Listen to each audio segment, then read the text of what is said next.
الحمد للہ رب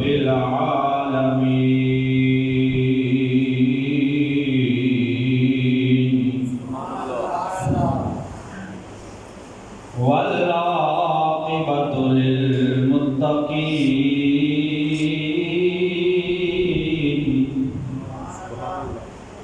والصلاة والسلام علی سید الانبیاء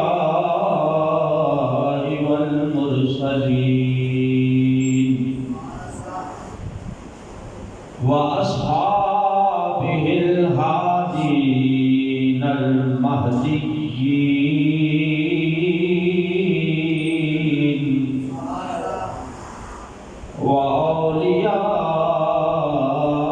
وأولیائہ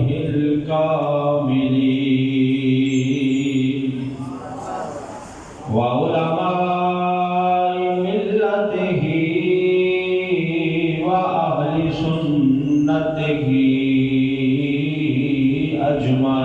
اجمعین اما بعد فاعوذ باللہ من الشیطان الرجیم بسم اللہ الرحمن الرحیم وصل علیہم ان صلاتک سکن لہم واللہ سمیع علیم آمنت باللہ صدق اللہ مولانا العظیم وصدق رسولہ النبی الکریم الامین الصلاۃ والسلام علیک یا رسول اللہ وعلی آلک واصحابک یا حبیب اللہ الصلاۃ والسلام علیک یا شفیع المذنبین وعلی آلک واصحابک یا خاتم النبیین مولایا صلی وسلم دائما ابدا علی حبیبک خلق كلهم مولایا صلی وسلم دائما ابدا علی حبیبک خیر الخلق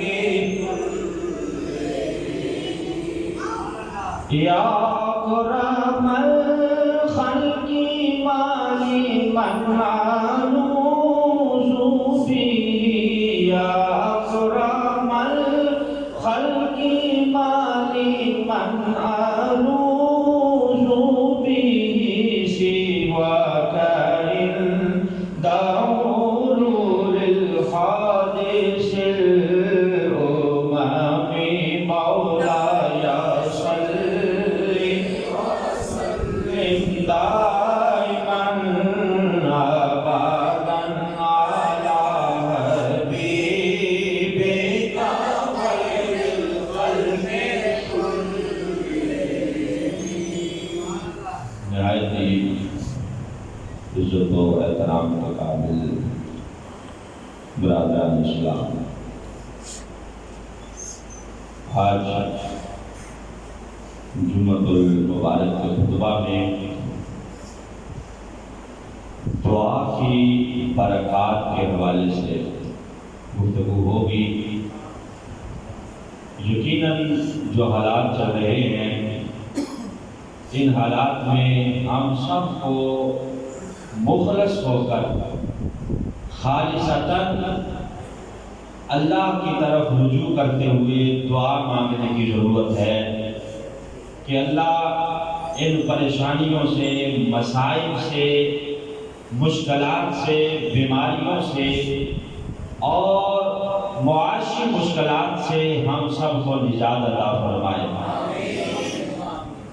اور ہمارا عقیدہ اور نظریہ ہے کہ دعا یہ بندہ مومن کے پاس اللہ کی طرف سے عطا کردہ ایسا ہتھیار ہے اور ایسی قیمتی چیز ہے کہ اللہ دعا کی وجہ سے بندہ مومن پر رحمتوں کا نزول فرماتا ہے۔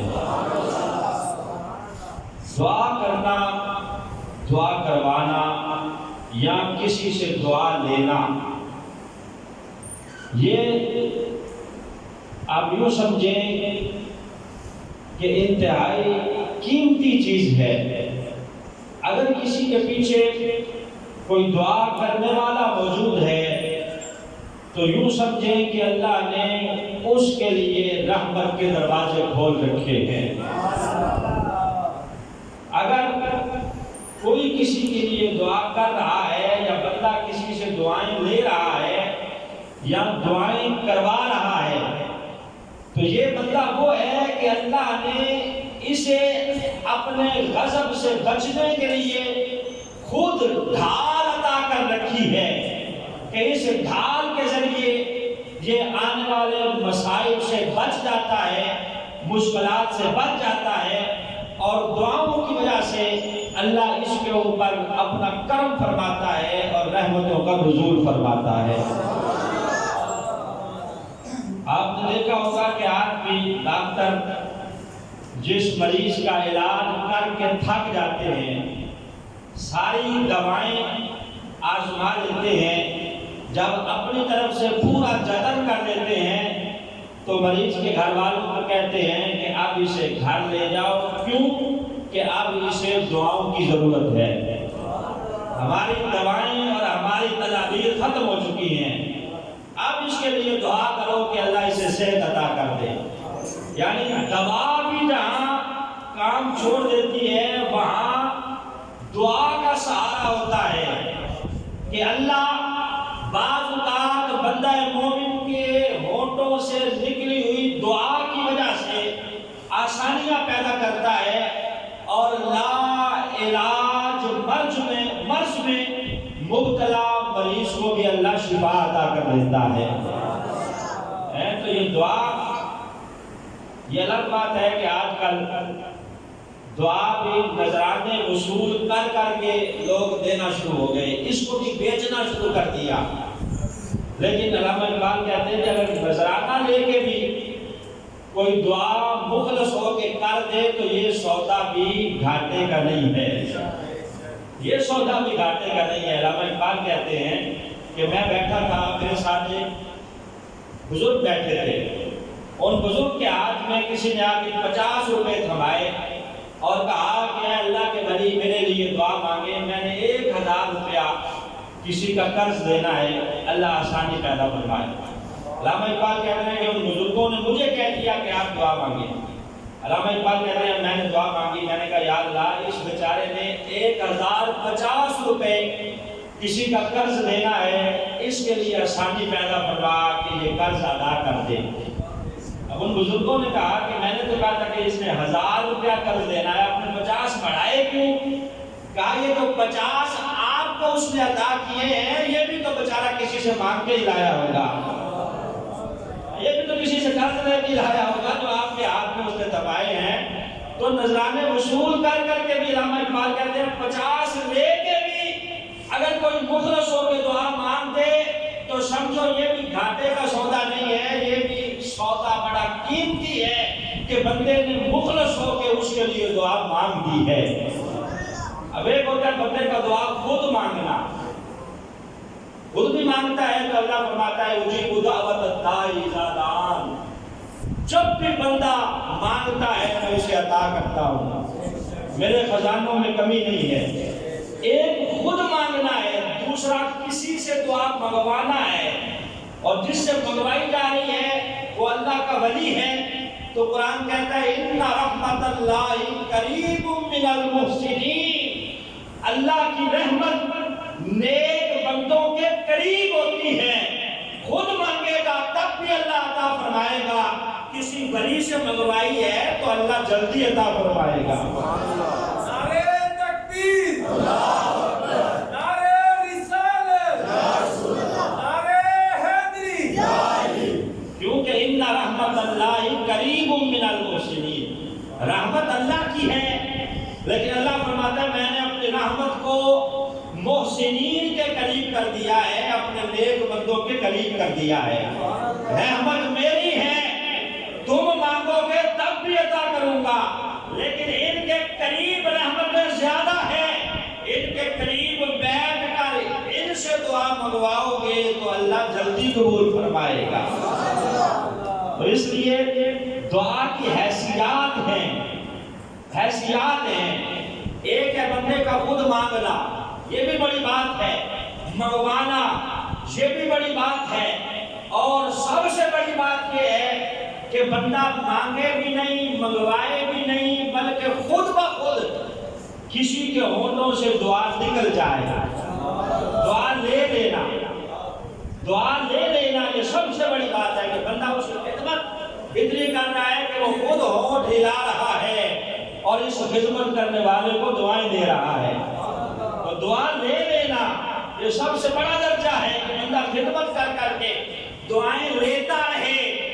حضرت سیدنا صدیق اکبر رضی اللہ تعالیٰ عنہ، سب کو رضی اللہ تعالیٰ عنہ، آپ نے کبھی ڈائریکٹ نبی پاک صلی اللہ علیہ وسلم کو دعا کے لیے نہیں کہا کہ حضور میرے لیے دعا مانگی۔ ایک مرتبہ کہا سیدہ عائشہ سے، اپنی بیٹی سے، کہ بیٹی جب نبی پاک کا موڈ اچھا ہو، سرکار کا جب موڈ اچھا ہو، نبی پاک صلی اللہ علیہ وسلم کے مزاج میں جب سرکار دو عالم صلی اللہ علیہ وسلم کے چہرہ انور پر تبسم ہو تو اس وقت میرے لیے نبی پاک سے دعا کروا لینا۔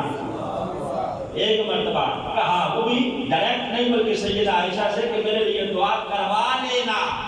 لیکن آپ کی خدمات اتنی ہیں کہ سرکار خود بخود ہاتھ اٹھا کے دعائیں دیتے کہ یا اللہ میرے ابو بکر کے احسانات تو جانتا ہے، اس کی کرم اور اس کی جو رحمتیں اور اس کا جو احسان ہے اسلام کے اوپر، مسلمانوں کے اوپر، یا اللہ تو جانتا ہے، ان احسانوں کی وجہ سے ابو بکر کے اوپر رحمتوں کے دروازے کھول دے۔ سرکار خود بخود دعائیں مانگا کرتے کہ یا اللہ ان کے لیے رحمتوں کے دروازے کھول دے، کیونکہ اس کے احسانات بڑے ہیں، اس نے مسلمانوں کے اوپر احسان بڑے کیے ہیں۔ تو نبی پاک صلی اللہ علیہ وسلم فرماتے ہیں کہ ایک بندہ گناہگار ہے، مومن ہے، نمازی نہیں ہے، لیکن ہے مظلوم۔ اب آپ دیکھیے کہ مظلوم ہے، نمازی نہیں ہے، گناہگار ہے، مظلوم ہے۔ سرکار نے فرمایا کہ وہ مظلوم جب دعا مانگتا ہے، کسی کے لیے بد دعا کرتا ہے جس نے ظلم کیا اس کے اوپر، تو فرمایا اس کی دعا اللہ فوراً قبول فرماتا ہے، اللہ کا عرش کام اٹھتا ہے اور دروازے کھل جاتے ہیں، فوراً اس کی دعا قبول ہوتی ہے۔ اسی طرح نبی پاک نے فرمایا کہ والدین جب اولاد کے لیے دعا مانگتے ہیں تو اس دعا کو بھی اللہ فوراً قبول فرماتا ہے۔ والدین جب اولاد کے لیے دعا مانگتے ہیں، اپنے لیے مانگے تو اللہ کی مرضی ہے عطا کرے یا نہ کرے، کیونکہ یہ بندے ہیں، اللہ خالق ہے۔ بندہ ہونے کی حیثیت سے، مومن ہونے کی حیثیت سے اپنے لیے مانگیں گے تو اللہ عطا کرے یا نہ کرے۔ یہ بوڑھی ماں اور بوڑھا باپ جب اولاد کے لیے والدین بن کے دعا مانگتے ہیں، اللہ فرماتا ہے اب ان کی حیثیت بدل گئی، اب یہ اپنے لیے نہیں مانگ رہے بلکہ والدین بن کے اپنی اولاد کے لیے مانگ رہے ہیں۔ فرمایا اب ان کی دعا رد نہیں کرتا، ان کے ہونٹوں سے نکلتی ہے، میری رحمت کے خزانے کھل جاتے ہیں اور میں فوراً ان کی دعا کو قبول کرتے ہوئے ان کی اولاد کے اوپر رحمتوں کے دروازے کھول دیتا ہوں۔ تو والدین جب اولاد کے کے لیے مانگتے ہیں نبی یہ پاک نے فرمایا فوراً قبول ہوتی ہے، رد نہیں ہوتی، اللہ قبول فرماتا ہے۔ اسی طرح نبی یہ پاک صلی اللہ علیہ وسلم کے خادم ہیں حضرت انس رضی اللہ تعالیٰ، میں نے کہا کہ دعا لینا یہ بہت بڑا مقام ہے کہ بندہ خود بخود دعا لے، ایسا کام کرے کہ ہونٹوں سے دعا نکل جائے۔ انس کہتے ہیں کہ جب نبی یہ پاک صلی اللہ علیہ وسلم مکہ سے ہجرت کر کے مدینہ آئے تو میری ماں ام سلیم نے میرا ہاتھ پکڑا، کہتے ہیں میری عمر کوئی 10 سال ہوگی، 9-10 سال، کہتے ہیں میرا ہاتھ پکڑ کے میری اماں جان نبی یہ پاک کی خدمت میں لے گئی، وہاں لے جا کے سرکار دو عالم صلی اللہ علیہ وسلم کو کیا کہا کہ حضور یہ میرا بیٹا ہے، میرا بچہ ہے، اس کا نام انس ہے، حضور آپ کے پاس اس لیے لے کے آئی ہوں کہ آج کے بعد یہ آپ کی نوکری کرے گا، آج کے بعد آپ کی خدمت کرے گا، آپ کا غلام بن کے رہے گا، آپ کی بھی خدمت کرے گا، آپ کے بچوں کی بھی نوکری کرے گا۔ ہم بھی اپنے بچوں کو لے کے جاتے ہیں نا اسکول میں داخل کروانے کے لیے، حضرت انس کی والدہ لے کے آئی ہے، آ کے یہ نہیں کہا کہ حضور پڑھوانے کے لیے لائی ہوں، تعلیم دلوانے کے لیے لائی ہوں، بلکہ کیا کہا حضور اس بچے کو اپنے پاس رکھ لیجئے، یہ آپ کی خدمت کیا کرے گا، آپ کے لیے وضو کا پانی بھرا کرے گا، آپ کے بچوں کا بھی نوکر رہے گا، آپ کا بھی نوکر رہے گا۔ انس کہتے ہیں میری اماں جان چھوڑ کے چلی گئی، کافی دنوں کے بعد دوبارہ آئی، نبی پاک صلی اللہ علیہ وسلم نے کہا ام سلیم انس کو کچھ چاہیے تو نہیں؟ یعنی یہ میرا خدمت گزار ہے کہ کسی چیز کی اسے ضرورت تو نہیں؟ انس کہتے ہیں میری بھولی ماں نے کہا حضور اسے آپ کی دعاؤں کی ضرورت ہے۔ کیا کہا حضور؟ اور کچھ نہیں اسے چاہیے، بس آپ کی دعاؤں کی ضرورت ہے۔ انس کہتے ہیں رسالت میں آپ صلی اللہ علیہ وسلم کے ہونٹوں سے اس وقت میرے لیے دعا نکلی، کیا کہ یا اللہ انس کی عمر میں برکت پیدا فرما، یا اللہ انس کی اولاد میں برکت پیدا فرما، یا اللہ اس کے مال میں برکت پیدا فرما، اور یا اللہ اسے جنت میں میرا ساتھی بنا دینا۔ نعرہ تکبیر، نعرہ رسالت، نعرہ حیدری۔ اب یہ دعا خود بخود سرکار دو عالم صلی اللہ علیہ وسلم کے ہونٹوں سے نکلی ہے۔ حضرت انس نے کہا کہ حضور میرے لیے یہ دعا مانگے۔ اب اس دعا کا اثر کتنا ہوا؟ نبی پاک نے مانگی تھی کہ عمر میں برکت پیدا فرما، حضرت انس کہتے ہیں میری عمر ہو گئی ہے 135 سال، 135 سال کی عمر میں بھی نہ میری داڑھی کا کوئی بال سفید ہوا ہے، نہ سر کا کوئی بال سفید ہوا ہے، سر کے بال بھی سیاہ ہیں، داڑھی کے بال بھی سیاہ ہیں، منہ کے اندر دانت بھی پورے ہیں، طاقت بھی پوری ہے، کیونکہ نبی پاک نے دعا مانگی تھی یا اللہ انس کی عمر میں برکت پیدا فرما۔ غلام ہے، غلام ہے، رسول کے غلام ہے، غلامی رسول میں موت بھی قبول ہے، اگر ہو نہ اس کے مصطفیٰ زندگی فضول ہے۔ کہتے ہیں پھر سرکار نے دوسری دعا یہ مانگی تھی کہ اس کی اولاد میں برکت پیدا فرما۔ کہتے ہیں 100 اپنے بچے میں اپنے ہاتھوں سے دفن کر چکا ہوں، یعنی میری زندگی میں میرے 100 بچے وصال کر گئے ہیں، فوت ہو چکے ہیں، کتنے بچے پتہ ہی کوئی نہیں، 100 کہتے ہیں میں اپنے ہاتھوں سے ان کو دفن کر چکا ہوں، میری زندگی میں میرے بچے 100 فوت ہو چکے ہیں۔ اللہ نے اتنی برکت پیدا فرمائی ہے اولاد کے اندر کہ پتہ ہی نہیں کتنی اولاد ہے، اور کہتے ہیں نبی پاک نے مال میں کہا تھا برکت پیدا فرما، کہتے ہیں اب مال میں اللہ نے اتنی برکت پیدا فرمائی ہے کہ مدینے میں میرا چھوٹا سا باغ تھا کھجوروں کا، حضرت انس کہتے ہیں اس کے ارد گرد دوسرے لوگوں کے بھی باغ تھے، جو وہ پانی دیتے تھے اپنے باغوں کو میں بھی وہی پانی دیتا تھا، مدینے میں جو سورج چمکتا تھا ان کے پھل پکانے کے لیے وہی سورج میرے باغ میں بھی پڑتی تھی اس کی شعاعیں، لیکن کہتے ہیں نبی پاک کی دعاؤں کا اثر یہ تھا کہ باقی لوگوں کا باغ سال میں 1 مرتبہ پھل دیتا تھا، میرا باغ 2 مرتبہ پھل دیتا تھا۔ خان نے دعا مانگی تھی تو کہتے ہیں میری کھجوریں سال میں 2 مرتبہ پک جاتی اور اتنی کھجوریں ہوتی، کہتے ہیں کہ مجھے پتہ ہی نہیں ہوتا۔ کہتے ہیں کہ باقی لوگ جو کھجوروں سے کھجوریں اتارتے تو وہ کسی کھجور سے 10 کلو 15 کلو 20 کلو اترتی۔ کہتے ہیں میری کھجور سے جب کھجوریں اترتی تو کہتے ہیں جتنا میں ذہن میں سوچتا کہ شاید اس کے اوپر 1 من کھجوریں ہوں گی، کہتے ہیں جب میں تولتا تو وہ اتنی ہی ہوتی تھی۔ میں سوچتا کہ 2 من ہوں گی، کہتے تولتا تو وہ اتنی ہی ہوتی تھی، کیونکہ رسالت پاک صلی اللہ علیہ وسلم نے دعا مانگی تھی، یا اللہ اس کے مال میں برکت پیدا ہو۔ تو دعا اتنا بڑا ہتھیار ہے مومن کے پاس، اتنی بڑی چیز ہے کہ اللہ اس کے ساتھ تقدیریں بدل دیتا ہے، مال میں برکتیں پیدا فرماتا ہے۔ بعض اوقات آپ نے لوگوں کو دیکھا ہوگا بہت پڑھے لکھے ہوتے ہیں لیکن بے روزگار ہوتے ہیں، بعض انگوٹھا چھاپ ہوتے ہیں لیکن پیسے ملنے کی فرصت نہیں ہوتی۔ اتنا اللہ رزق عطا فرماتا ہے، یہ کس لیے ہوتا ہے کہ یہ کسی نہ کسی کی دعا کا اثر ہوتا ہے۔ حضرت مقداد رضی اللہ تعالیٰ عنہ صحابی رسول ہے، حضرت مقداد کہتے ہیں میں نے بڑے کام کر کے دیکھ لیے، جو کام کرتا اس میں گھاٹا ہی پڑتا، جو کام کو ہاتھ ڈالتا وہ توڑنا چڑھتا بلکہ نقصان ہی ہوتا۔ کہتے ہیں ایک دن گھر میں بیٹھا تھا، میری بیوی بھی مجھے تانے دینے لگی کہ مقداد تو عجیب آدمی ہے، جو کام کرتا ہے اس میں گھاٹا ہی ہوتا ہے۔ کہتے ہیں اسی پریشانی کے عالم میں نبی پاک صلی اللہ علیہ وسلم کی خدمت میں آ گیا۔ میں نے کہا حضور بڑا پریشان ہوں، حالت یہ ہے کہ جو کام کرتا ہوں وہ توڑ ہی نہیں چڑھتا، نقصان ہی ہوتا ہے، جو کاروبار کیا ہے ہاتھ ڈال کے دیکھا اس میں لیکن نقصان ہی ہوا۔ کہتے ہیں سرکار دو عالم صلی اللہ علیہ وسلم سے میں نے کہا کہ حضور دعا کر دیجیے اللہ کرم فرمائے۔ نبی پاک نے ہاتھ اٹھا کے کہا یا اللہ مقداد کے رزق میں برکتیں پیدا فرما دی۔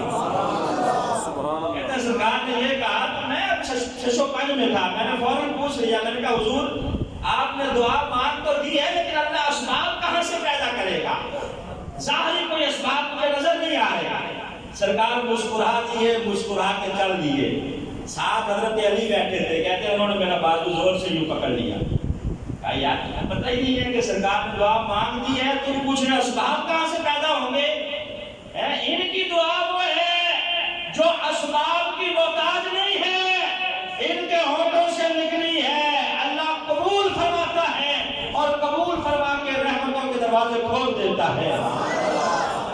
ہاں جی بچپنا ہے دنیا جو اسباب بندہ ہے نا لالچی ہے، جلد بازی کر لیتا ہے، بعض کا دعا کروا کے سمجھتا ہے کہ گھر جاؤں گا تو اللہ نوٹوں کی بارش نازل کرنا شروع کر دے گا۔ حالانکہ مزدور بھی جب مزدوری کرتا ہے پورا دن مزدوری کرنے کے بعد شام کو اس کو معاوضہ ملتا ہے، لیکن بندہ اتنا جلد باز ہے، کہتا ہے ادھر دعا مانگی نہیں ادھر بس گھر جاؤں تو نوٹ برس رہے ہو اور جو مانگا ہے وہ مل جائے گا۔ حالانکہ اللہ جانتا ہے کہ اس کو کیا دینا ہے اور کب دینا ہے۔ ابھی یہ بات فرماتے ہیں کہ دعا بعض اوقات فوراً قبول ہوتی ہے، اگر اللہ چاہتا ہے جانتا ہے کہ اس نے جو مانگا ہے اس کو ابھی دینا بہتر ہے تو اللہ فوراً دے دیتا ہے۔ بعض اوقات اللہ یہ سمجھتا ہے کہ اس کو ابھی دینا مناسب نہیں، بعد میں دینا مناسب ہے، تو جب مانگی ہوئی چیز کا وقت آتا ہے اللہ تب دے دیتا ہے۔ یہاں بعد میں دینا بھی اس کو مناسب نہیں ہے تو اللہ اس مانگی ہوئی دعا کو نیکیاں بنا کے نامہ اعمال میں شامل فرما دیتا ہے۔ تو حضرت مقداد کہتے ہیں کہ میں نے پوچھ تو لیا کہ حضور اسباب کہاں سے پیدا ہو گیا، حضرت علی نے بھی مجھے جھنجھوڑا، کہتے ہیں پھر میں پریشان ہی رہا کہ یار میں نے یہ پوچھا کیوں نبی پاک صلی اللہ علیہ وسلم سے۔ کہتے ہیں کہ میں اسی پریشانی کے عالم میں مدینے کے باہر پہاڑوں میں بیٹھا تھا اکیلا، کہتے ہیں میرے سامنے میں نے دیکھا کہ ایک چوہا اپنی بل میں داخل ہوا اور وہاں سے جب باہر نکلا تو ایک ہیرا وہ باہر نکال کے لایا، اس نے لا کے میرے آگے رکھ دیا۔ حضرت مقداد کہتے ہیں میں دیکھ رہا ہوں یہ حدیث پاک ہے، کہتے ہیں پھر وہ دوبارہ چوہا داخل ہوا اسی بل میں، پھر ایک ہیرا نکال کے اس نے لا کے میرے سامنے رکھ دیا۔ کہتے ہیں 7 ہیرے اس نے بل سے نکالے میرے سامنے رکھے، کہتے ہیں ان ہیروں کو میں نے اٹھایا اور اٹھا کے سیدھا پھر نبی پاک کی خدمت میں کہتے ہیں ابھی میں مسجد میں داخل ہی ہو رہا تھا، سرکار مسکرا دیے، مسکرا کے کہا مقداد پتہ چل گیا ہے کہ اللہ اسباب کہاں سے پیدا فرماتا ہے؟ تم کہہ رہے تھے کہ اسباب کہاں سے پیدا ہوں گے، پتہ چل گیا ہے کہ کہاں سے اللہ اسباب پیدا فرماتا ہے۔ تو دعاؤں کے اندر اتنی طاقت ہے کہ اللہ سبب کے بغیر ہی عطا فرما دیتا ہے اور تقدیر کو بدل دیتا ہے۔ حضرت مقداد کہتے ہیں پھر میں نے نبی پاک سے کہا کہ حضور اس لیے آپ کے پاس آیا ہوں کہ یہ میرے لیے جائز بھی ہے کہ نہیں؟ سرکار نے فرمایا تم نے ہاتھ ڈال کے تو اندر سے نہیں نکالے؟ کہا نہیں، چوہے نے خود نکال کے رکھے ہیں۔ کہا پھر تو خوش قسمت ہے، اللہ نے رزق تیرے گھر تک پہنچا دیا ہے۔ اب حضرت مقداد کہتے ہیں میں نے اس سے کام شروع کیا، کہتے ہیں کہ میرے گھر میں چاندی اور سونے کی بوریاں بھر گئی، اتنی اللہ نے برکتیں پیدا فرمائی۔ لوگ کہتے تھے کہ رزق آئے، یہ دعائیں مانگتے تھے، میں کہتا تھا یا اللہ بس ہم کسی اور کو عطا فرما لیں۔ نبی پاک کی دعا کا اثر تھا، سرکار نے فرمایا تھا کہ اس کے رزق میں برکتیں عطا فرما۔ کہتے ہیں اللہ نے اتنا عطا فرمایا کہ پھر سنبھالا نہیں جاتا تھا۔ ہے تو یہ نبی پاک صلی اللہ علیہ وسلم کی دعا کا اثر ہے، دعاؤں کے اندر اللہ نے اتنا اثر رکھا ہے۔ حضرت ام حرام رضی اللہ عنہا، بخاری شریف کی حدیث ہے، یہ خاتون ہے صحابیہ، ان کا نام ہے ام حرام رضی اللہ عنہا۔ وہ کہتی ہیں کہ ایک دن میں نبی پاک صلی اللہ علیہ وسلم کی خدمت میں حاضر ہوئی، میں نے کہا حضور آپ کسی دن میرے گھر تشریف نہیں لاتے ہیں؟ اکثر صحابہ کی یہ خواہش ہوتی کہ سرکار ہمارے گھر میں قدم رنجہ فرمائیں، برکتیں فرمائیں۔ تو حضرت ام حرام کہتی ہیں میں نے نبی پاک صلی اللہ علیہ وسلم کی خدمت میں حاضر ہو کے عرض کیا حضور تشریف لائیں۔ اکثر کہتی ہیں کہ میں کہتی رہتی ایک دن سرکار میرے گھر میں تشریف لے آئے گا۔ وہ صحابیہ کہتی ہیں کہ سرکار چونکہ تھکے ہوئے تھے، کسی سفر سے واپس آئے تھے، وہ میری چارپائی پہ نبی پاک صلی اللہ علیہ وسلم بیٹھ گئے۔ سرکار کو مجھے ایسا محسوس ہو رہا تھا کہ جیسے نیند آ رہی ہو۔ کہتی ہے میں نے تکیہ پیش کیا، نبی پاک صلی اللہ علیہ وسلم ٹیک لگا کے سو گئے۔ حضرت ام حرام کہتی ہیں سرکار تھوڑی دیر کے بعد بیدار ہوئے تو آپ کے ہونٹوں پہ تبسم تھا۔ نبی پاک صلی اللہ علیہ وسلم سے میں نے پوچھا کہ حضور آپ مسکرا کیوں رہے ہیں؟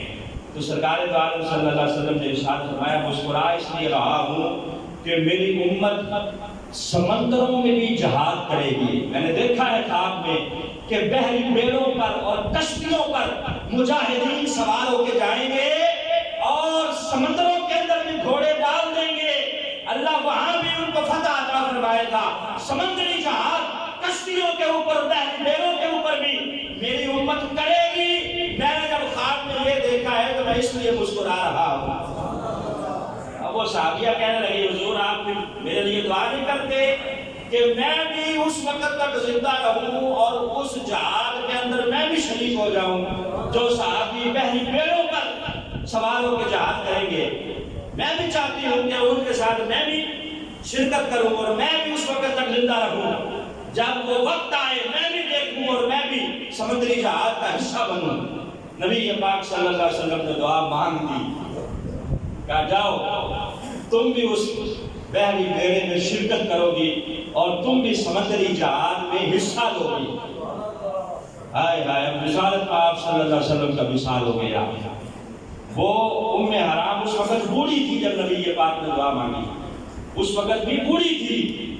اب حضرت صدیق اکبر رضی اللہ تعالیٰ عنہ کا دور گزرا، کتنا دور تھا؟ تقریباً 2.25 سال۔ حضرت فاروق اعظم کا دور گزرا، تقریباً 10 ساڑھے 10 سال۔ حضرت عثمان غنی کا دور گزرا، کتنا؟ تقریباً 11.5 سال ان کا دور گزرا۔ حضرت علی کا 4 سال کا دور خلافت گزرا۔ وقت گزرتا گیا، یہ بوڑھی ابھی تک زندہ ہے، ساری اس کی بہنیں بھائی اور اس کے زمانے کے فوت ہو گئے۔ لوگ پوچھتے بی بی تو کب مرے گی؟ تو یہ آگے سے ایک ہی جواب دیتی، میرے نبی کی زبان میرے واسطے قرآن۔ ایک ہی جواب دیتی، ابھی نہیں مروں گی۔ کیوں؟ ابھی وہ کشتی نہیں بنی اور وہ بحری بیڑا نہیں بنا جس میں سوار ہو کے میں نے جہاد میں حصہ لینا ہے، کیونکہ بلکہ یقین تھا کہ سرکار دو عالم صلی اللہ علیہ وسلم نے دعا مانگی ہے تو اللہ نے ضرور قبول فرمائی ہوگی. دعا صرف جھولی ڈالی نہیں مانگنی چاہیے بلکہ یقین کے ساتھ، اخلاص کے ساتھ کہ اللہ ضرور قبول کرے گا. وقت گزرتا گیا، حضرت امیر معاویہ کی جو ہے وہ حکومت کا وقت آ گیا، ان کا دور خلافت آ گیا. انہوں نے جب قسطنطنیہ کے خلاف قسطنطنیہ کی طرف فوج بھیجی تو وہ فوج بحری بیڑا بنا کر، کشتی بنا کر قسطنطنیہ کی طرف روانہ کی جانے والی تھی کہ فوج کا لشکر تیار کرنے کے بعد اعلان ہوا کہ کچھ خواتین کی بھی ضرورت ہے مجاہدین کے لیے کھانا پکانے کے لیے. اب یہ بوڑھی ام حرام کہتی ہے کہ میں ہاتھ بھی اٹھا رہی تھی اور رسالت مآب صلی اللہ علیہ وسلم پر درود بھی پڑھ رہی تھی. کہتے ہیں کہ مجھے لوگ پوچھ رہے تھے کہ تو اتنی بوڑھی ہے، تیری سلیکشن ہو جائے گی، تجھے منتخب کر لیا جائے گا، کس قدر یقین کے ساتھ تو ہاتھ اٹھا رہی ہے، تو کیسے وہاں مجاہدین کے لیے کھانا پکائے گی، اتنی بوڑھی ہے. تو کہتی ہے میں آگے سے جواب دیتی، انہوں نے مجھے کیا سلیکٹ کرنا ہے، میری سلیکشن تو کرنے والے کر کے گئے ہیں. نعرہ تکبیر، نعرہ رسالت، نعرہ حیدری. تو آگے سے جواب دیتی کہ مجھے تو رسالت میں آپ سلیکٹ کر گئے ہیں، میرے لیے تو وہ دعا مانگ کے گئے ہیں. اسی دن کا تو مجھے انتظار تھا کہ بحری بیڑے میں بھی مجاہدہ بن کے شرکت کروں. تاریخ میں لکھا ہے کہ جب وہ جہاد مکمل ہوا تو اس بوڑھی خاتون کا انتقال ہو گیا. نبی پاک صلی اللہ علیہ وسلم کی دعاؤں کا اثر. حضرت قتادہ رضی اللہ تعالیٰ آپ کی آنکھ ایک جنگ کے موقع پر باہر نکل آئی، کسی نے تیر مارا یا تلوار ماری، آنکھ کا ڈیلا باہر نکل آیا. حضرت قتادہ رضی اللہ تعالیٰ نے آنکھ کو اپنی ہتھیلی پہ رکھا ہوا ہے اور دوڑتے دوڑتے نبی پاک صلی اللہ علیہ وسلم کی خدمت میں، حضور یہ آنکھ نکل آئی ہے. سرکار نے یہ نہیں کہا کہ یار کسی ڈاکٹر کے پاس، طبیب کے پاس جاؤ، آنکھ باہر آ گئی ہے، اس کے اوپر جراثیم کا حملہ بھی ہو گیا ہوگا، اب میں کیا کروں. بلکہ نبی پاک صلی اللہ علیہ وسلم نے فرمایا کہ اے قتادہ اگر چاہتے ہو تو آنکھ واپس لوٹا دوں، اگر چاہتے ہو تو صبر کرو، اللہ تمہیں جنت عطا کرے گا. قتادہ بڑے سیانے تھے، کہنے لگے حضور جنت کی تو میں نے بات ہی نہیں کی، میں تو آنکھ لینے آیا ہوں، جنت کا ذکر تو آپ نے خود کیا ہے. حضور پھر آپ کے خزانوں میں کوئی کمی ہے کہ میں نے آنکھ مانگی ہے تو آنکھ ہی مجھے ملے گی، آنکھ میرے کہنے سے لوٹا دیجیے اور جنت اپنی طرف سے عطا فرما دیجیے. حضور آپ میرے کہنے سے لوٹا دیجئے، جنت اپنی طرف سے عطا فرما دیجئے. سرکار نے آنکھ کا ڈیلا اپنی جگہ پہ رکھا، دعا میں دہن لگایا. حضرت قتادہ کہتے ہیں میں جہاں بھی جاتا لوگ کہتے قتادہ تیری آنکھیں بڑی خوبصورت ہیں.